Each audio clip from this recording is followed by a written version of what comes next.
நேற்று காலையிலே வீட்டில் பூஜையை முடிச்சுட்டு அத்தை கூட கோயிலுக்கு கிளம்பிட்டேன். பக்கத்தில் கோயில் திருவிழா.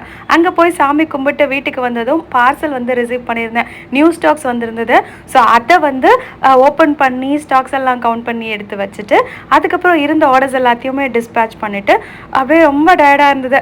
ஒரு ரிஃப்ரெஷ்மெண்ட்காக நான், ஹஸ்பண்ட், சாய்க்குட்டி 3 பேருமே வெளியே போயிருந்தோம். சில நேரங்களில் இப்படியெல்லாம் கூட மனுஷங்க இருக்காங்களா அப்படின்னு நிறைய நல்லவங்களையுமே பார்க்க முடியுது. நான் என்ன பண்ணேன், நம்ம பொட்டிக்கில் சாரீ ஆர்டர் பிளேஸ் பண்ணவங்களுக்கு தெரியாமலே 2வது தடவை சாரீ அனுப்பி வச்சுட்டேன். கிட்டத்தட்ட ஒரு 5 டைம் இந்த மாதிரி ஆயிருக்கு. எனக்கு என்னன்னா அனுப்பாம விட்டுறக்கூடாது அந்த பயத்துல 2வது டைம் அனுப்பிட்டேன். கிட்டத்தட்ட இது வரைக்கும் 5 டைம் அந்த மாதிரி ஆயிருக்கு. ஸ்டார்டிங்ல இருந்து அவங்களே வந்து திரும்ப என்கிட்ட அட்ரஸ் கேட்டு ஒன்னு ரிட்டர்ன் பண்ணுவாங்க, இல்ல அந்த சாரிக்குமே பேமெண்ட் பண்ணி எடுத்துக்குவாங்க. நம்ம நேர்மையா இருக்கிற பட்சத்துல கடவுளுடைய ஆசீர்வாதம் நமக்கு கிடைக்கும். இதே போல சாரி வந்து ரிசீவ் பண்ணிட்டு சொல்லாம இருந்து அதுக்கப்புறமா நான் வந்து ட்ராக்கிங் வச்சு பார்த்து கண்டுபிடிச்சவங்களும் இருக்காங்க. நேர்மையா யார் ஒருத்தர் நடந்துக்கிறாங்களோ அவங்க மேல இருக்கிற நம்பிக்கை நமக்கு இன்னுமே கூடும்.